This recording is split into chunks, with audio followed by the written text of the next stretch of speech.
Humingi ng tawad ang may-ari ng barkong lumubog sa El Nido, Palawan nitong nakaraang linggo sa mga biktima ng malagim na trahedya. Handa raw niyang sagutin ang mga reklamo gaya ng pagpapabawi sa prangkisa ng kanilang barko. Balitang hatid ni Chino Gaston.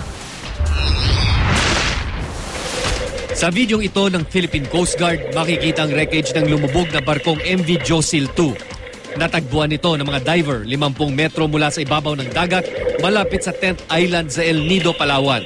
Hiwa-hiwalay na at nagkalat na sa seafloor ang mga bahagi ng barko na lumubog noong nakarang Martes matapos salubungin ng malalakas na alon. Humingi na ng paumanhin sa mga sugatan at kaanak ng mga nasawi sa paglubog ng MV Josil 2 ang may-ari nitong si Silverio Atienza.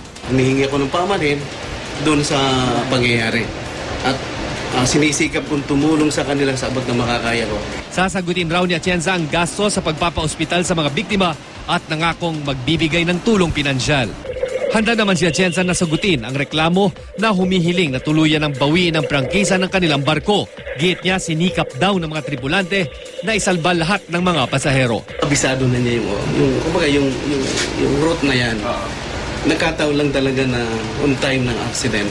Kumbaga, hindi na niya kaya. Chino Gaston, GMA News.